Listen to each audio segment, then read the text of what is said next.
Donald Trump is heading back to the White House. Together we can truly make America great again. We are in for an unpredictable but fascinating 4 years. And we're going to be following every twist and turn for the first 100 days. We'll be bringing you the latest updates and analysis first thing every morning. So join me, James Matthews. Me, Martha Kelnick. And me, Mark Stone. For Trump 100, every weekday at 6 a.m, wherever you get your podcasts.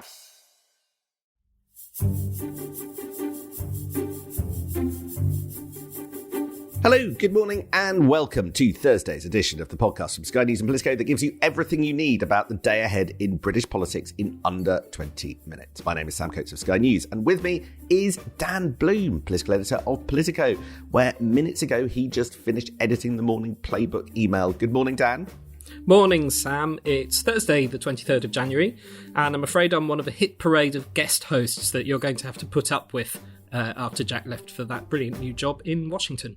So I spent 2 years writing our morning email. It means getting your head across everything in the day ahead in Westminster, usually at some ungodly hour in the morning. And here I am again at a terrible hour of the morning. We are just suckers for punishment, aren't we, Sam? Tracking the news like a Russian submarine tracks British undersea cables. Dan, what's the shape of the day?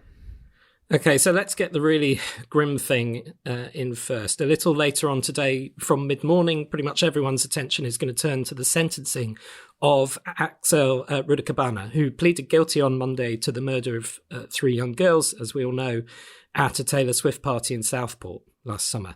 Now, we'll turn to that properly later in this podcast, but just to kind of give you the broad strokes, that guilty plea earlier this week was unexpected, including by some people I've spoken to in government. And it means there isn't a full trial. And that would have kind of revealed stage by stage all the details of the police and the prosecutor case against him. So this morning, along with the sentencing, we're going to actually hear that prosecutor case in detail against him properly for the first time. And already the details of his activities have been pretty gut-wrenching. You know, he'd shown an interest in killing children in a school massacre. Separately, his father had to stop him carrying out an attack on his school just a week before the July murders. But no one in authority or the state stepped in properly over years, despite knowing a lot about him. Now, in cases like this, you usually get victim impact statements as well. So, you know, judging from what we've already seen, today is going to be a day where you have to brace for some very trying and potentially upsetting details to come. Yeah, I think it's those prosecution details along with the sentencing that means it's going to really feel like it swamped everything from later today, because I think it will prove to be quite emotional for the victims' families and for the people of Southport. And there are lots of political ramifications that we'll come on to in a bit, but I actually don't think it's the biggest political story of the day. Actually, I think the biggest political story of the day is a big part of the biggest political story of 2025, and that's the government's plans for economic growth and whether or not they have any chance of succeeding and working. Look, just to rewind to what we were saying yesterday, after a couple of really difficult early weeks for Rachel Reeves and to a certain extent Keir Starmer, now her and the Prime Minister are showing their hands with what plans they want to do to boost the economy, to boost really building and development and infrastructure in this company. Yesterday, they said that they're going to allow developers to pay into a nature fund in lieu of being individually responsible for upholding all nature and habitat regulations. So that was one of the big beefs of developers and planners and organisations like HS2 Limited. Now there's more along this vein today. It's a different type of announcement, but basically they are, as it were, tackling with sort of one of the other big complaints of people who want to get things going, which is that at the moment it's just very hard to avoid court challenge after court challenge after court challenge, which slows down projects. And there was a big announcement this morning, which was mailed out overnight in a press release. Dan, do you want to just spell out exactly what the government is going to do? Yes, so overnight we had the latest in this kind of flurry of press releases that you've been talking about on growth and sweeping away red tape and all the rest of it. This one is essentially to limit opponents of big projects, these big national infrastructure projects, to a one strike and you're out policy if they come to use the courts against a new proposal.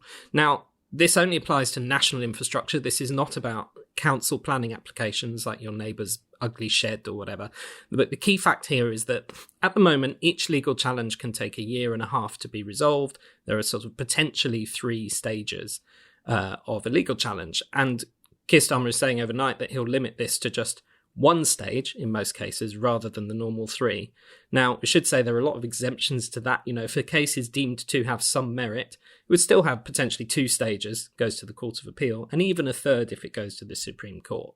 It's not some kind of total ban, but the idea is that it is a crackdown. So that's the shape of the plan. How quickly could it come into effect? So we've got Business Secretary Johnny Reynolds overnight saying, they'll come in a pending planning and infrastructure bill. That's coming in March. But, drawing up a bill is not the same as getting the law into action, and officials couldn't put a timeline on this when it will come in to my colleagues last night. We've got Housing Minister Matthew Pennycook on the morning round, so perhaps he will be questioned on that a little bit more on TV. But there's also more coming later from the government on growth. I think there's some more news even today. So it's part of this kind of drill of releases of trying to get the conversation going about that. Even today's announcements are part of a bigger package, a review that was kicked off under the Tories into how you can basically speed up growth and avoid lots and lots of challenges. I think that the government are going to accept all of the recommendations of that review, and I think that will be welcome. But there are 2 big questions with all of this stuff, which bluntly we don't know the answer to. And I'm talking not only about today's announcement, but yesterday's announcement as well. And the first is the scale of the impact that these changes will have as currently conceived, as they end up, because there's a very long legislative process to go. And that is linked to the second question, which is there going to be a massive fight, masses of opposition to try and derail all this stuff? Now, on whether today's changes will make a difference, well, interestingly, government sources last night couldn't put any hard numbers on, just what the scale of the impact would be. So I was asking how many infrastructure challenges actually reach a second and a third court stage, and they just don't have the stats. So I have been round and spoken to experts and campaigners and all the rest of it. Now people like the sort of pro-growth campaign group Britain Remade, this is absolutely key. This will make a good and big difference if it actually has an effect on a decent scale. So that they're in favour. But on the other hand, I was asking for kind of national campaigners who help coordinate, local sort of blockers of projects from going ahead. And they actually didn't think that this was going to be that much of a massive deal, these legal changes, because they said, well, we only put up court challenges that we think are robust and not marginal or vexatious in the first place.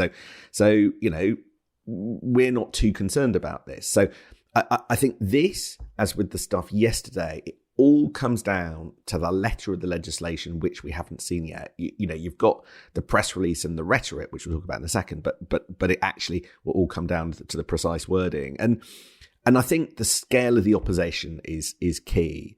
All this stuff that we're hearing about this week could have been done very easily by Rishi Sunak. I think at points he wanted to do it, but they didn't. And that's because the conventional wisdom back then was it's just too big a fight. When the Tories dipped their toe in reform of planning and housing, reform of those, on the surface slightly crazy nutrient neutrality rules, they were blown out of the water.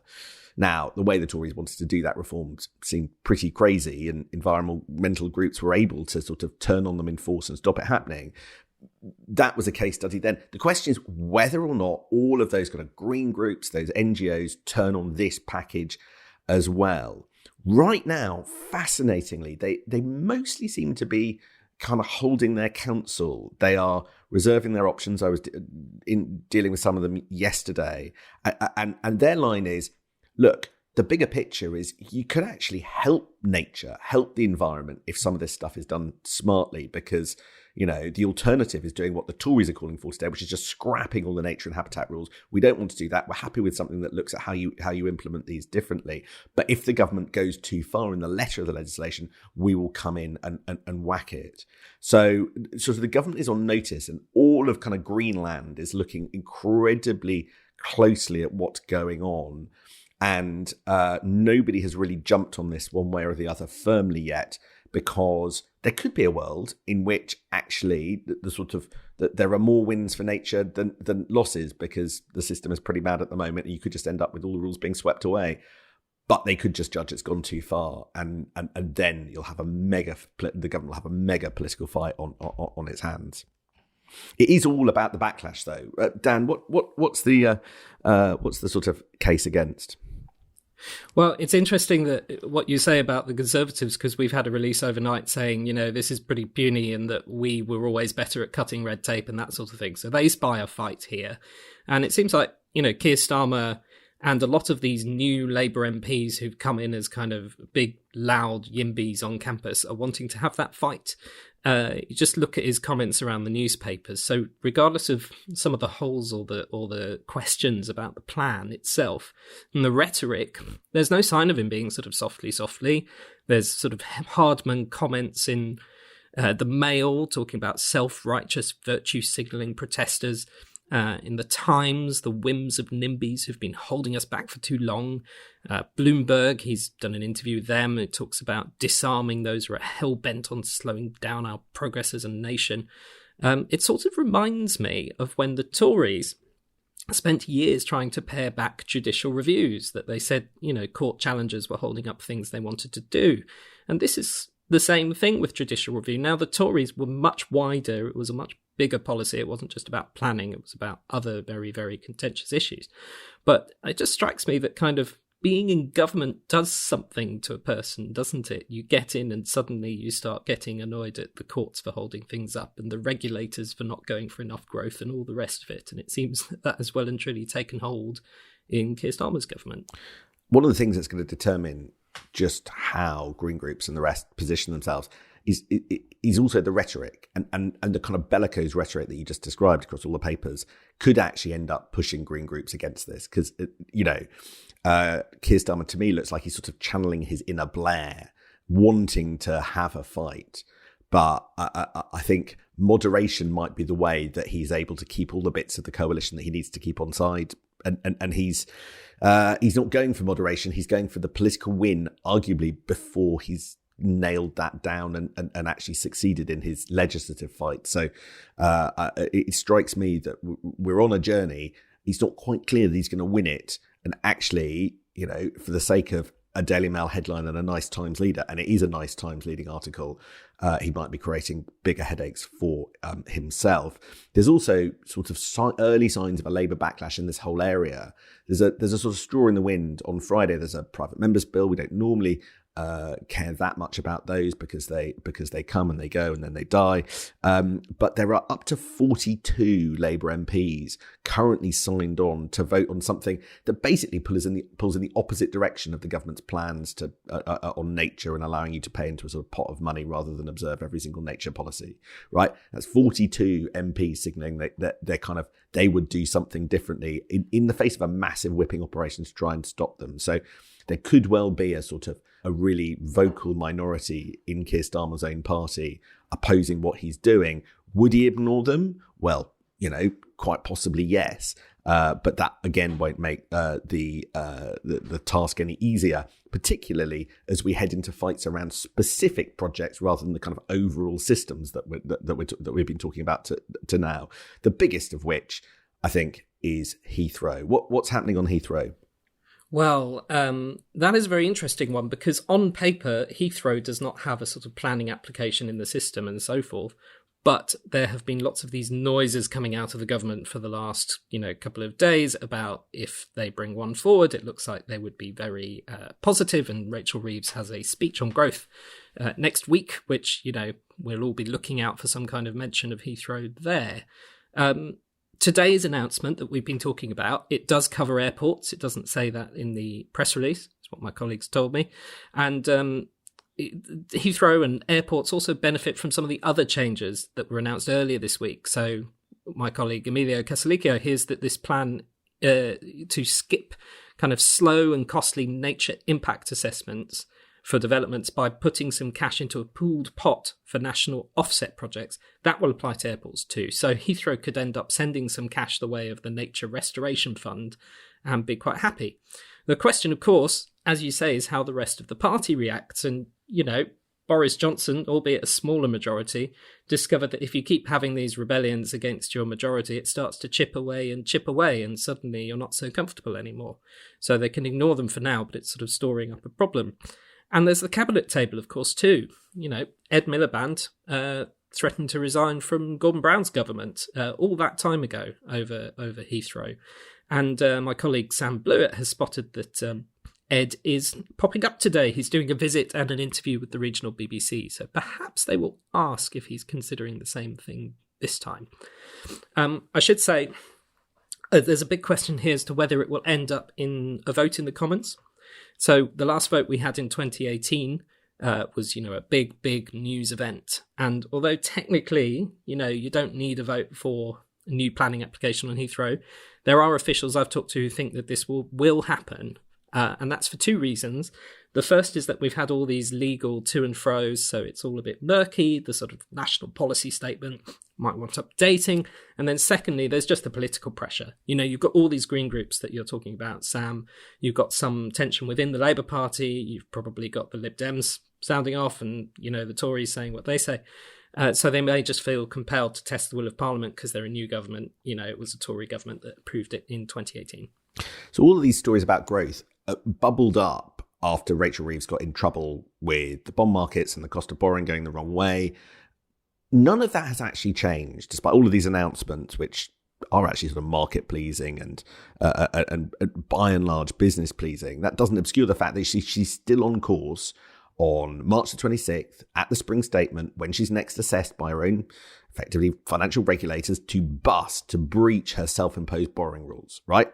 Something that she said she won't let happen. Now, we know that if that happened, if the forecasters say that's likely to happen, she's going to step in and impose additional spending squeezes on Whitehall departments in order to try and make sure that she doesn't in the future breach those borrowing limits, right? So that much we knew. But there's one additional nugget that I discovered yesterday, which is one of the sources of potential cuts to the government budget, which we thought she might be able to rely on in March, was the welfare budget.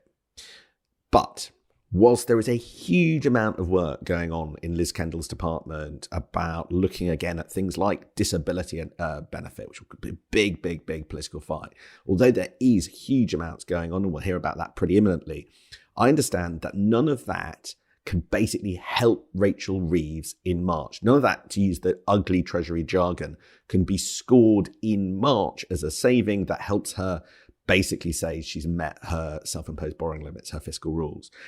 So all she can do is cut day-to-day departmental spending from 2026. And it would be those, from 2026. She can't do a fiddle in the final year just to satisfy a fiscal rule, I understand. So I think discussions around the cabinet table are going to be very grim as they get the first iterations of the forecast from the Office for Budget Responsibility, because welfare cuts can only be scored from the autumn budget, not from the March spring statement. Techie, but very important and bluntly, really quite tricky for Rachel Reeves. And by the way, squeezing spending is exactly the solution that the former Bank of England economist Andy Haldane told my colleague Sophie Ridge on Sky last night that Rachel Reeves should not do. So top economist says, don't squeeze spending further. That looks like it's exactly what she's on course to do. That's interesting, Sam, because you can't use welfare cuts in the spending review this summer, and you can't kind of use all this growth and infrastructure stuff that we're talking about now in the spending review. It's far too early for that. So, plenty of questions for Rachel Reeves on this today. She got to sit next to Bill Gates and the head of Google DeepMind at a dinner in Davos. She's still in Davos having more interviews. She'll be asked about that. Donald Trump, of course, will be speaking about all the sort of world economy stuff at Davos today too. He's due up at 4 p.m. But we are running out of time for that. We had better spend the last minute or two talking about Southport. We mentioned the visceral and grim details coming mid-morning. There is a complex and dangerous set of political arguments behind all of this. Really, it comes down to three things. Why didn't Keir Starmer say that the attack was terrorism when he knew it was terrorism? Is it good enough to say he didn't want to jeopardise the court process? Reform and the Conservatives say not. Why did the bit to the state basically fail? Clearly, there were agencies, councils, the Prevent programme that all let down those victims by letting Rudakubana through the net. And finally, are there bigger societal problems that are the consequence or that led to what happened in Southport? That's what Keir Starmer said on Wednesday. And then there are sort of individual details about whether or not a minor can buy knives. Dan, are we going to hear any more from government today in the immediate aftermath of the sentencing? A short answer seems to be no, or at least not a terrible amount compared to what happened previously this week. So those are all really important questions. They're the sort of things that a public inquiry will get into, and that laws on, two-step verification on buying knives will get into. But they don't seem to be questions for today. We talked about all these harrowing details that are going to come out. It seems as though the government's taking a bit of a step back, partly to give space for that, but partly because they've kind of said their piece now, and everything that goes forward from here is going to take an awful lot of working up and time to happen. So, there will be a lot of nerves in government that opponents aren't going to kind of step in, seize the narrative. And of course, also that these details will be harrowing, make people perhaps angry. You could end up with, more posts on social media. Could you end up with people on the streets and that kind of thing? A lot of people will be hoping certainly not, and that the focus is just on the victims and the victims' families. So, brace for that. But we have run out of time to talk about that. Yeah, so I need time to draw breath. We need to draw breath. That's it for today. That's it for this week. I've got to go off and see my daughter whose 10th birthday is. So that takes priority from now on. We'll be back on Monday. Thank you very much indeed, Dan, and we'll see you then. Happy birthday.